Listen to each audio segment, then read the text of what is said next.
Hello, hello, hello, and welcome back again for another event. Today's panel will be the Old All Nubian right. writing class with It's seven Dr. o'clock Vincent. here in The Hague.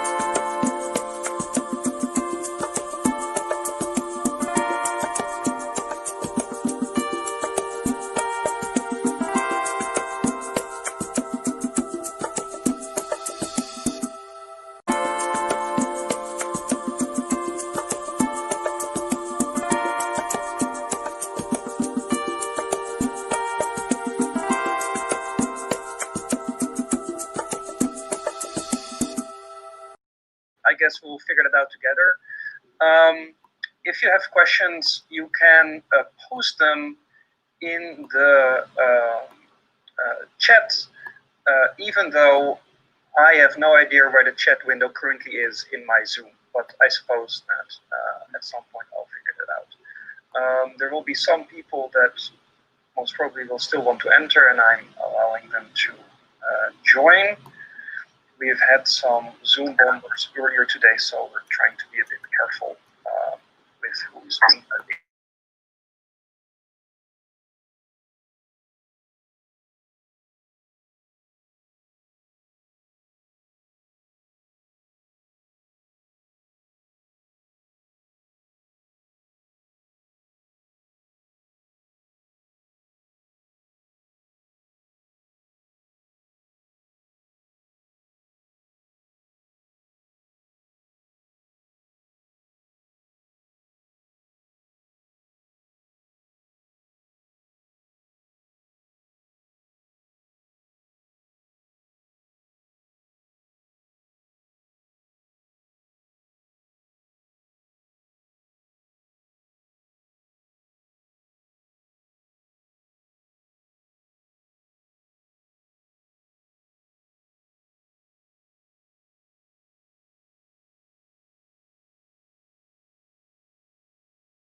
documents, one of which is the lectionary that we have, and they bought them in Cairo. The problem with these acquisitions is because they bought them in Cairo, we have no idea where they came from. There's no colophon that is still present, and so even though it's wonderful to have these texts, because they are not excavated properly and they are not, we have no understanding about their context, it is very difficult to place them, you know, in a chronological setting. It's very difficult to understand their usage. But this is simply how Western institutions acquired these documents in the past. One would hope that things go differently nowadays. So we have this lectionary, which is a important document in Nubian. It contains several texts from the Bible, and the Star Ros text, which is an apocryphal text, which deals mainly with a hymn on the cross and a let's say conversation between Jesus and his apostles after Jesus returns to earth after his resurrection, and so he tells them kind of all the secrets of his teachings. In this case, particularly dealing with the Holy Cross. The second institution that went shopping is the British Museum. This time they went shopping. They usually, you know, a lot of their collection is acquired by less, let's say, pleasant means. And they purchased a codex from what they call Arab nomads. We again do not really know where these documents are from. Supposedly they're from Edfu, but this is not 100% clear. And here we are dealing with, on the left side,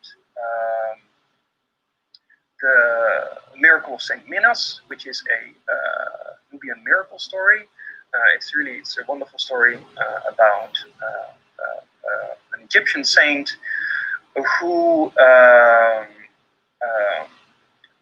makes sure that a woman becomes fertile and pregnant, and so the whole story revolves around this egg that a sailor acquires from a woman. Then he fails to bring it to a church. He ends up eating the egg, and there's this wonderful final scene in which the Saint Mina arrives, kicks the man on the head, and the sailor gives birth to a chicken, and then the chicken is given back to the woman, and then she becomes pregnant.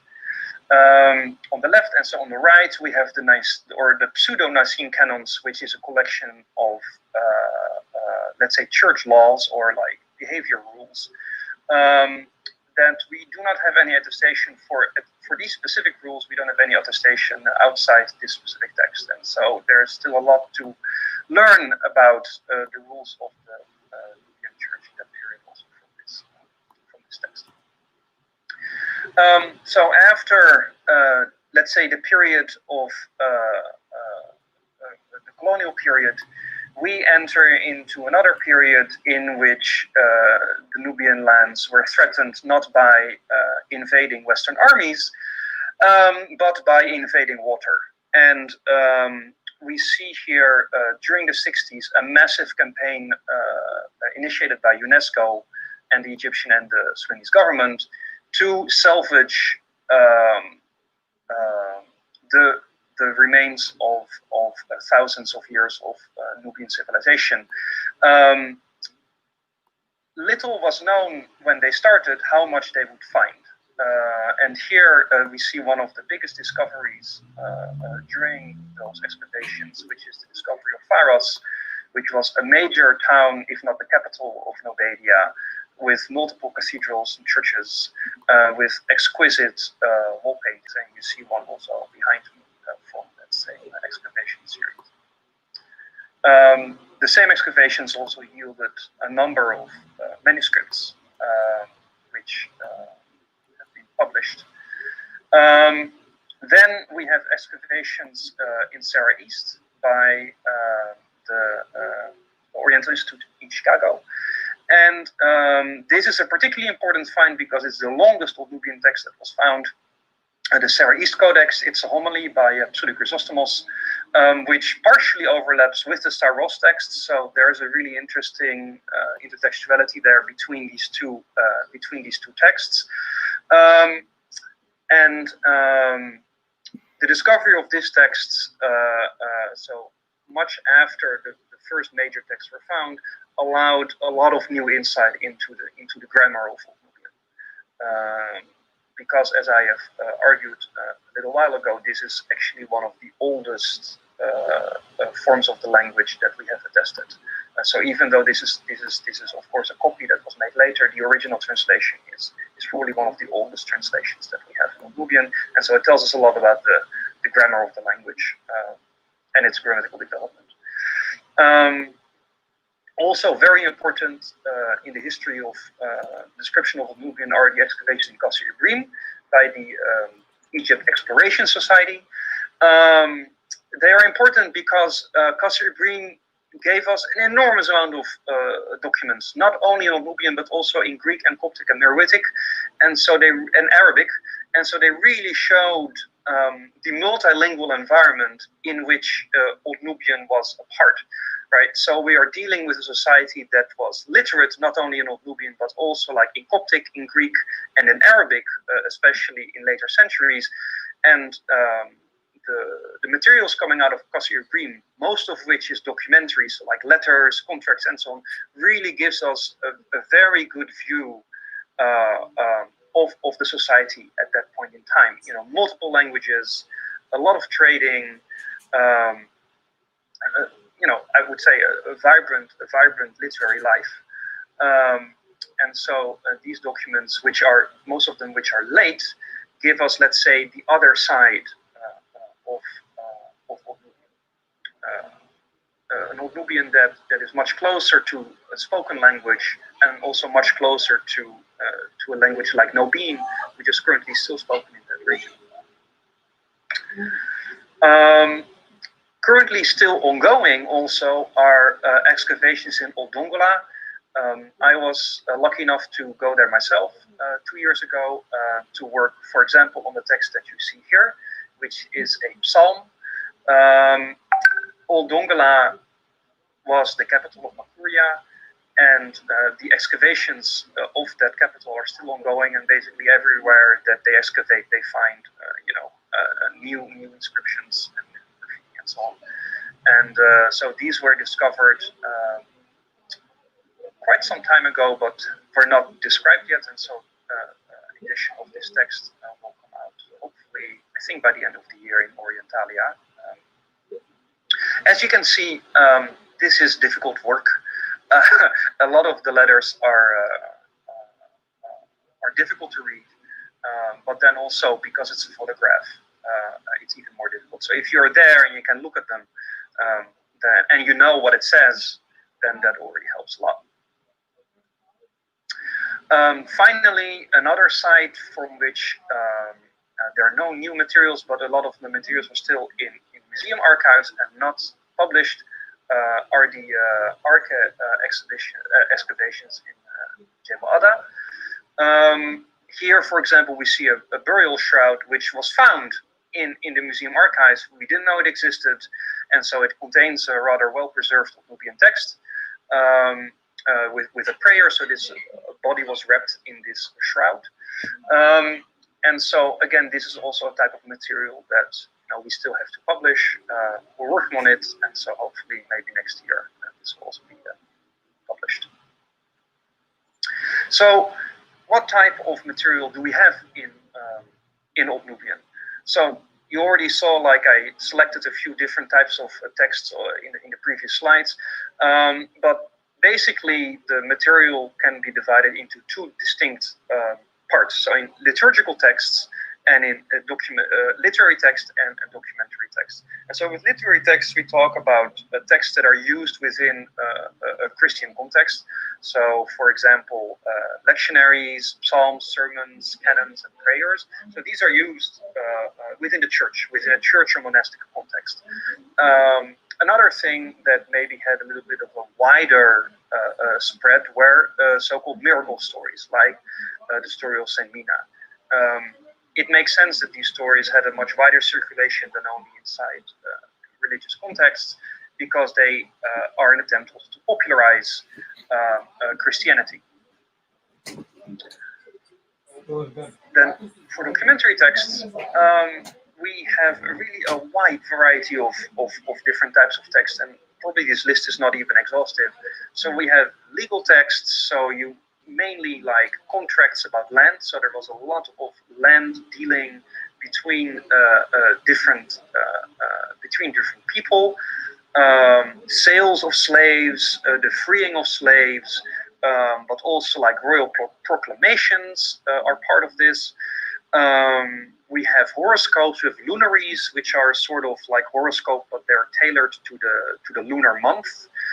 We have a lot of letters between bishops and priests, between bishops and functionaries, between private people.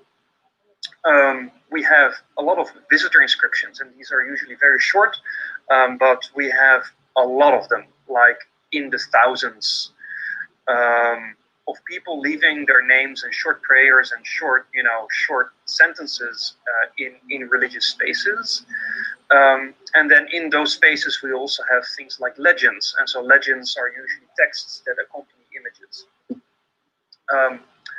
And they give us information of what is depicted on a particular image. So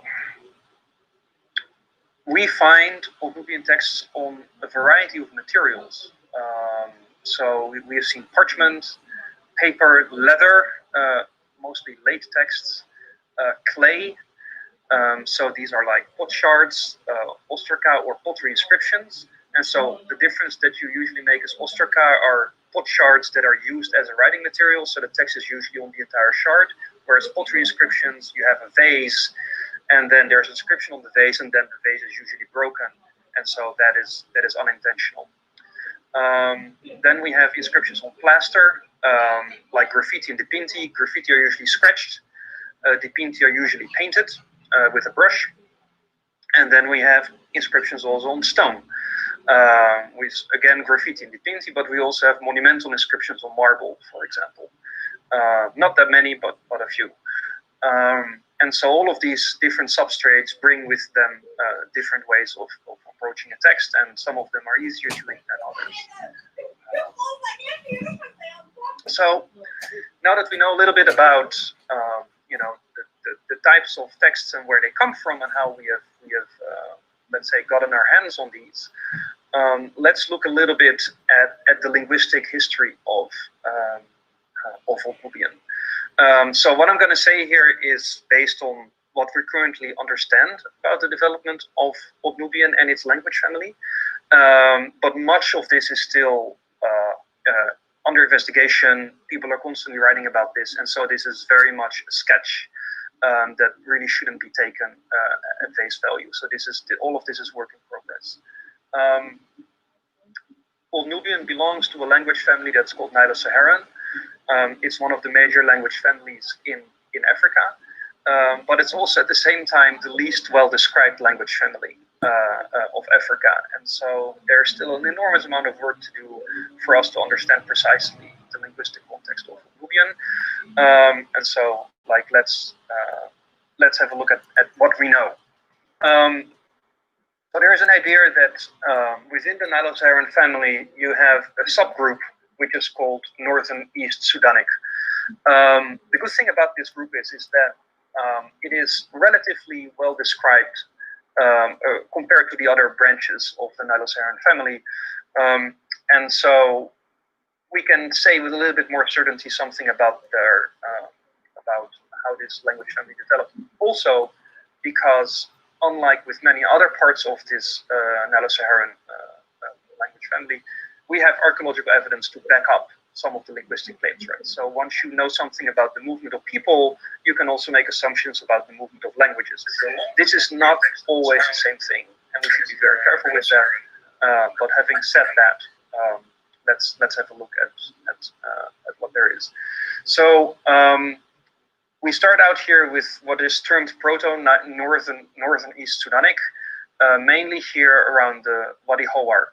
And so when we are talking about 4000 before Christ, this is actually a river. So there's vegetation, you can go fishing. We're talking about an era in which much of what is currently the Sahara was actually much more fertile.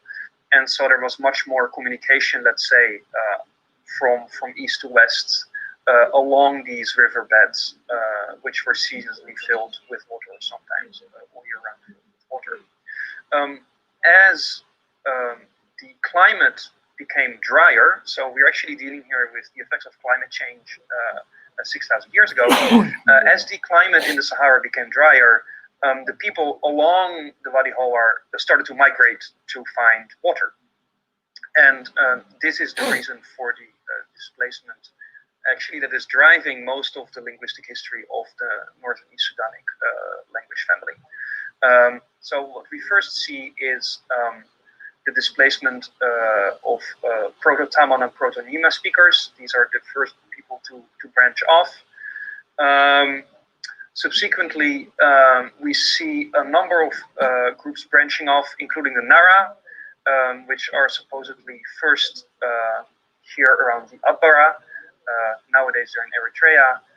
Proto-Meroitic, focused around the Kerma culture, and a C group, which is an archaeological term, and which is assumed because of its influence later on Old Nubian, as we will see. So this is, let's say, the first wave of migration is here. Then we have a second wave of migration into the Middle Nile Valley around 2500 BCE, and an expansion of Meroitic in this Middle Nile Valley, as that became an important political player in the Middle Nile Valley. And so we see with the growth of political prominence, we see also the extension of this language group. Meanwhile, along the Wadi Howar and the Wadi Amilk, we find that we see the development of Proto-Nubian. At this point, these wadis are really drying up, which then leads to the final migration wave, which is a little bit before the turn of the millennium, with Nubian tribes moving into the Middle Nile Valley, and again, also, for example, the Kordofan Mountains.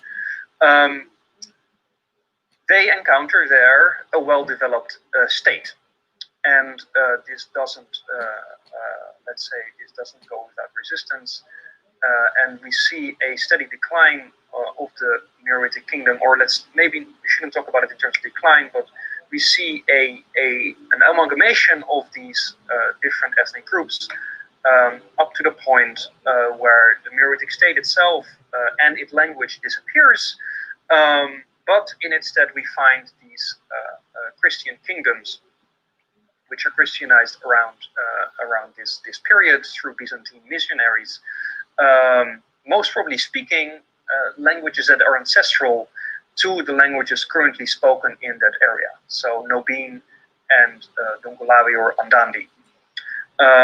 At the same time, we also see a migration of the Nara to their current location in Eritrea on the border with Ethiopia, and this then leads us to the final situation in which we have Nubian speakers along the Nile, along the Middle Nile, with Matoki, let's say, a 16th century migration from the Dongolawi speakers here. A cluster of Northern East Sudanic languages around Kordofan Mountains, and small pockets here south of the Wadi Howar, or what used to be the Wadi Howar, because it's completely dry right now. And the Nara here in Eritrea. So this is our current, let's say, linguistic picture. The development of spoken languages, as I just sketched, is of course not the same as the development of a written language. So what we see is that in terms of literacy, the picture is much more complex. maybe also because we have a lot more information, because we have written documents that we can consult. And so we see that, in this period where the Meroitic state, let's say, merges or dissolves into these new Christian kingdoms, we see also the shifts in literacy. So on the one hand, we have Meroitic, which is still written, both around Meroe and around Balana. We have, on the north, we have Greek and Coptic. In the south, we have Aksum, where there was Greek, Ge'ez, and South Arabian. And so we have this really, let's say, we have this really complex literary context in which then Old Nubian arises, as we see here. So we see that Old Nubian becomes a written language for both the Nubadia and Makuria. We see the development of another written language in the kingdom of Alwa. That is a type of Nubian language, but it's not Old Nubian. We only have one relatively well-preserved inscription that we don't understand. So we can say it is definitely related to Nubian, but we cannot really read it very well. While at the same time we still have Greek and Coptic literacy here in the north. And so there is this constant interaction between, on the one hand, Old Nubian, based on the Nubian language spoken by the people there, and the literary cultures of both Coptic and Greek that exert an enormous influence because they bring with them, or they come with the package of Christianity. We can also see this in the script, which we will look at shortly. So let's have a look at the phonology of the language itself and its script. So Old Nubian is a rather standard Nubian language. There's nothing really weird about it. What is typical is the absence of a voiceless bilabial plosive, and also this distinction between voiced and voiceless velar consonants is rather weak. The distinction between the alveolars is strong, and for example, when you hear Andandi speakers nowadays, then it seems that there is also a distinction in terms of place. So in Andandi, or at least the way I hear it, that the T is sometimes nearly retroflex. So it may very well be that there's also a place distinction here that we simply do not know now. But this contrast is strong and persistent. Unlike, for example, in Coptic, where this contrast is weaker. Otherwise, we have a nice group of nasals, fricatives. We have this trill. I call it a trill. We don't know. Maybe it's a tap. Maybe it's a flap. Maybe it's something that is a little bit more exotic. But it's some type of R sound. We have an L sound, and we have two approximants or glides like a W, W, and a Y. Then also the vowel system is quite standard. So we have 5 primary vowels that have a distinction in length. We have tone, most probably. Nubian is a tone language. Other Nubian languages like Midope and the Kordofan Nubian languages have tone. There is an argument that even Andandi has remnants of tone, or maybe even a fully functional tone system. We don't even know that currently. So it makes sense that Old Nubian, or its spoken variant, had tone distinctions, but these are not written. So probably high and low tone, but there's nothing really we can say about it at the moment. So then we have a look at the alphabet. How many characters are these? 30 characters. As you can see, mainly based on the Coptic alphabet, and we also should have a look a little bit at the pronunciation that you can see here. So vowel characters do not indicate length. This is one thing. We have a number of characters that we do not know exactly how they were pronounced, simply because Old Nubian, or let's let's say, Nubian phonology does not allow complex consonant clusters. So it seems unlikely that these things were pronounced as they were pronounced in Greek. And so when we look here, we see that, of this alphabet, the largest amount derives from Greek, plus the addition of a number of characters from Coptic. In particular, the Jima is written quite differently than it is in Coptic in terms of its ductus. And then we have three characters that are traditionally called enchoric.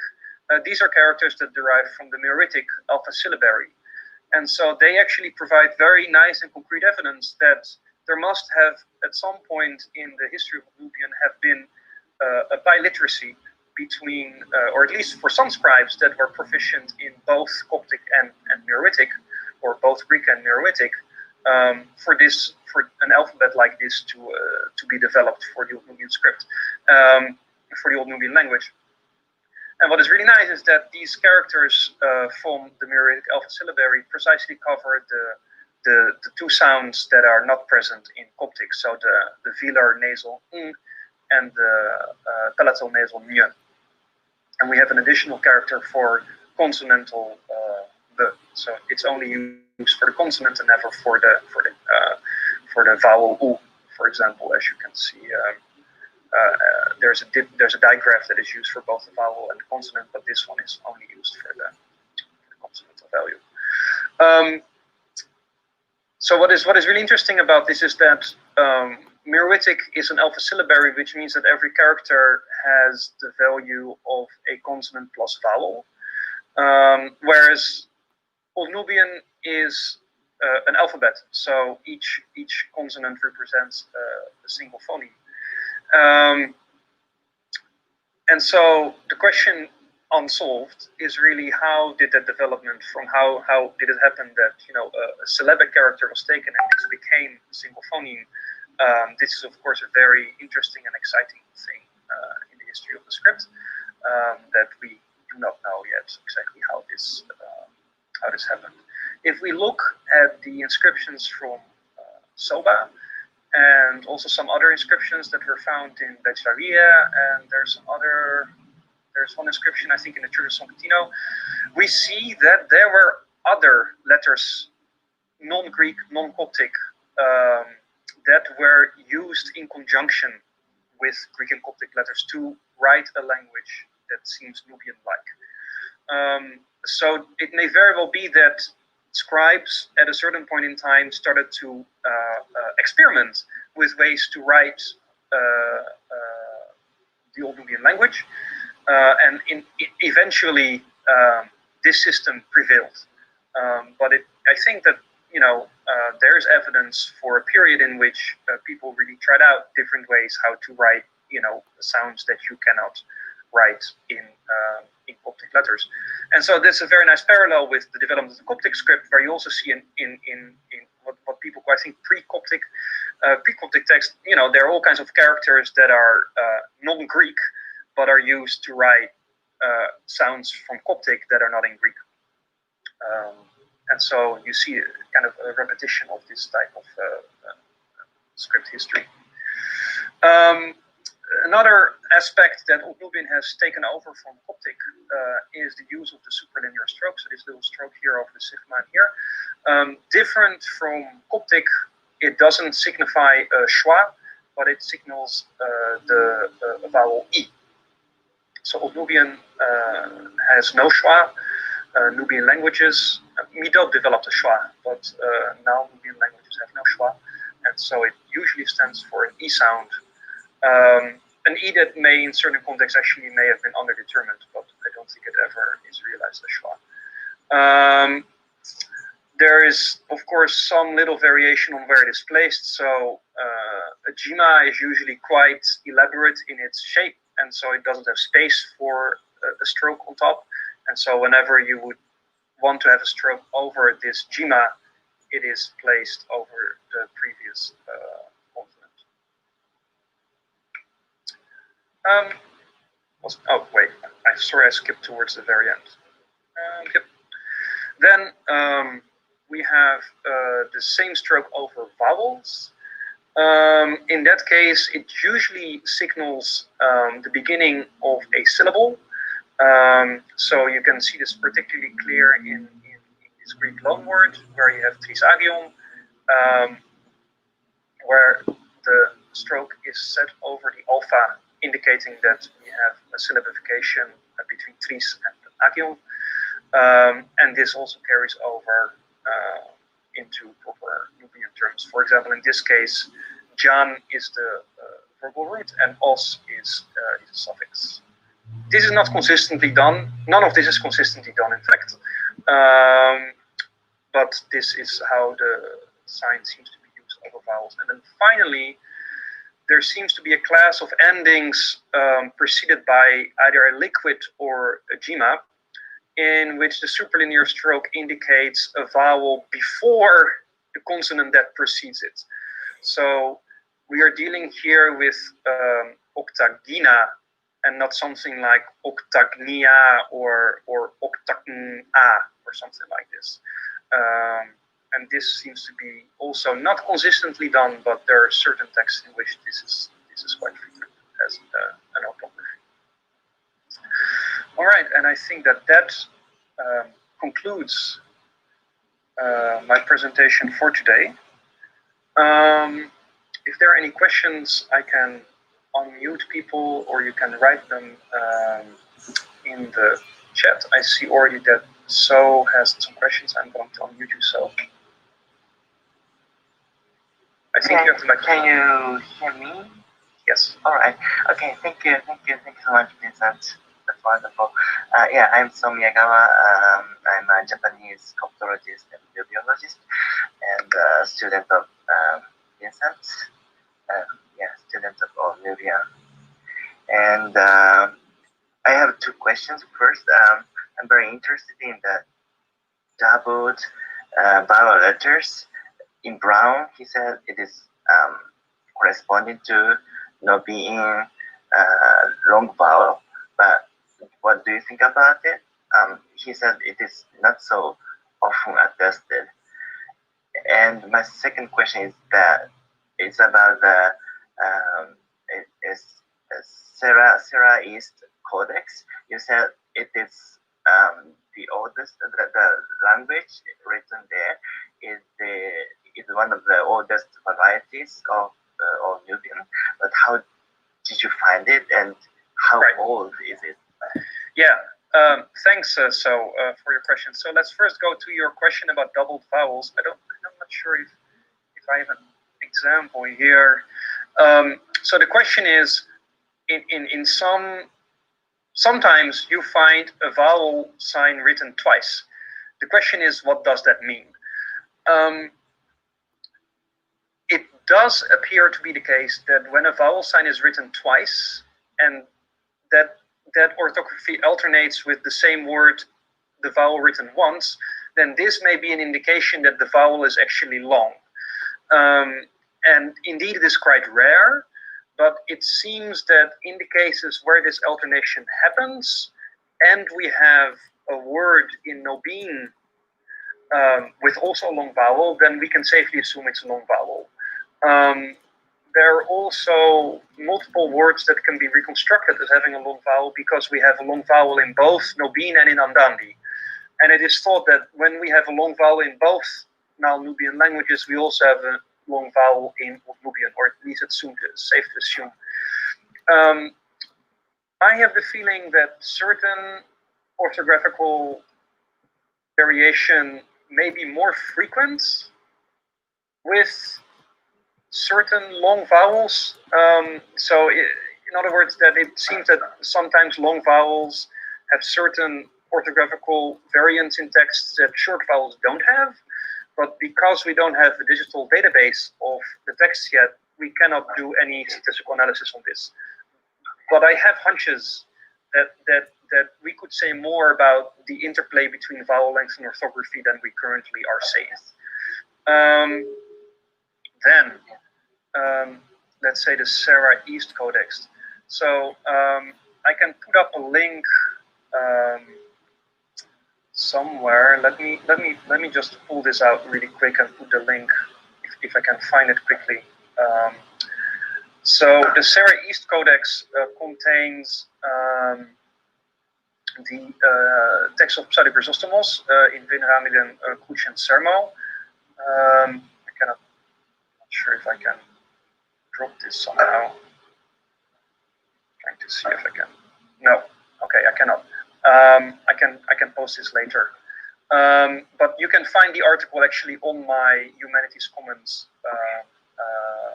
Wait, I can just bring that up. And I can put the link actually. So, sorry, just let me get this quick. Then you have the article. So what we did is we looked at the other attestations of this text in Greek, Latin, and Syriac. I did this work together with Alexandros Tsakos, by the way. And we looked at which other copies of this text the Old Nubian text was closest to in terms of language. And it appears that the Old Nubian text is closest to the oldest attestations of this sermon, in particular a Latin translation from the 6th century, I think, 6th or 7th century. That was the closest, I would say, a parallel to this Old Nubian text. The argument is, of course, a little bit more convoluted, but this suggests in turn that this translation to Old Nubian was made from most probably a Greek text of a similar age, which then suggests that it was made also closer to that age of that Greek prototype. This is, let's say, the argument based on, let's say it's a philological argument. There's also a linguistic argument to be made to place the Serre East Codex at the, let's say, at the earliest stages of the written language that we have, because it contains forms that are not frequent or completely absent from all the later texts. It contains quite frequently a number of suffixes that are not in later texts, nor in modern Nubian languages. And so it's been our assumption that if they don't appear in other Old Nubian texts and they don't appear in modern Nubian languages, they're not an invention, but they're archaic. And so that adds to the suggestion that this is an old translation. The copy that we are dealing with, so the codex itself, is not as old as a translation. So we're dealing here already with a copy of an earlier translation, because we found several copying errors in the manuscript itself. And we also know that it was translated from Greek because we found certain errors that can only be made when you translate from Greek. So these things are, I think, rather certain. So let me have a look, and if I can put the link to the article. It was recently published. Of course, I'm saying I'm giving you the article, but book chapters, I don't have it here. I think that this, I'm putting the link in here, which I think is a presentation. I put it in the chat, which is a presentation that that touches upon this. But otherwise, I can send you the link to this particular article as well. And I'm very sorry that I cannot. Here, wait. Here we go. So here's the article itself. Copy paste. Okay, there is another question that comes through Facebook. The question is, in the Christian kingdom of Alwa, is there evidence that priests continue to write with Meroitic behind Old Nubian, and whether I have any references? So, It's a very difficult question. The fact that there are Meroitic signs in the Old Nubian alphabet points to the at least temporary existence of biliterate people in this area, right? Otherwise, this alphabet could have never developed. It means that there has been an overlap between Meroitic and Nubian literacy. It is already difficult to establish that in the area of Nobadia and Makuria, probably Nobadia, as that is where also Meroitic texts are found. It is nearly impossible to establish anything with any certainty in what is Aloha, and I can put up the map again. Oh, where's the map? Here. Right. So I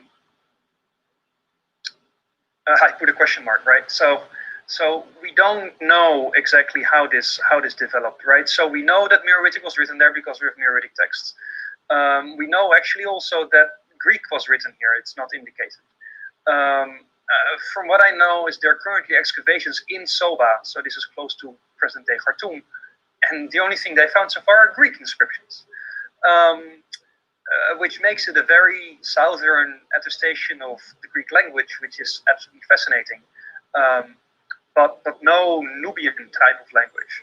I'm of course hoping that they will find documents, but the problem is also that the climate here is quite different, and so the chances of finding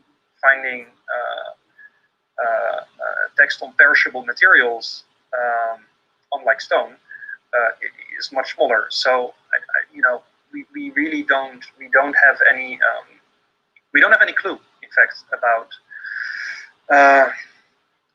about how literacy developed in this area, except for the fact that we found some Nubian-like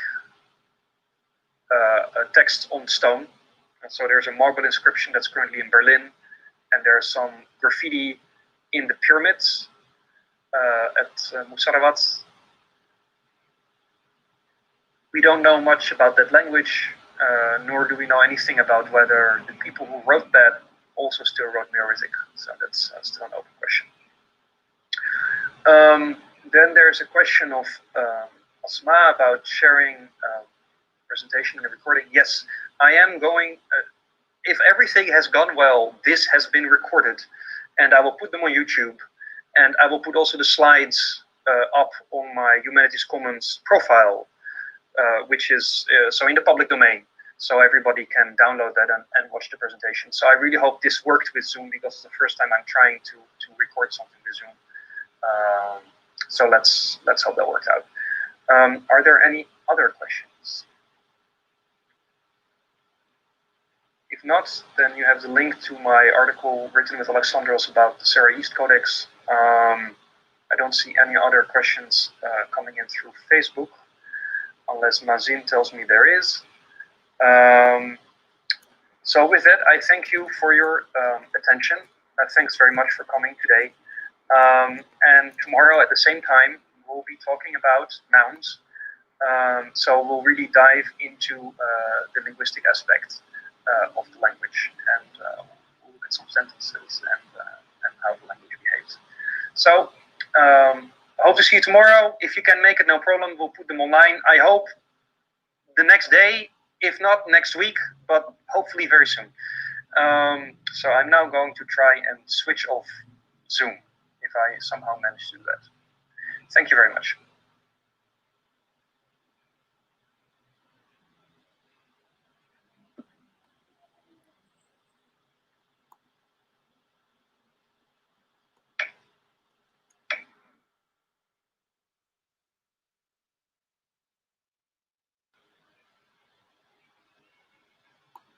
All right, welcome back. Thank you to everybody who has joined us and all of the questions that were posted in the chat for Vincent. If you have any other questions, anything that he did not address that you would like, please see the banner down here. You can reach us at the social media there. But thank you, family. And our next session following this is going to be at 3 p.m. And so we have a packed panel of powerhouse superstars, archaeologists, nubiologists, who will be talking about their research, their archaeological findings, and they will be discussing ancient pastoralism in Nubia. So if there are no more questions in the chat, I don't see any here. But if there are, feel free to reach us there again, and we will address them for you. We will try to find the answer for you, and we will do our best to get those answers for you if we do not personally have them. All right, family, take care. Have a great rest of your day, and see you in approximately an hour. Afiologo.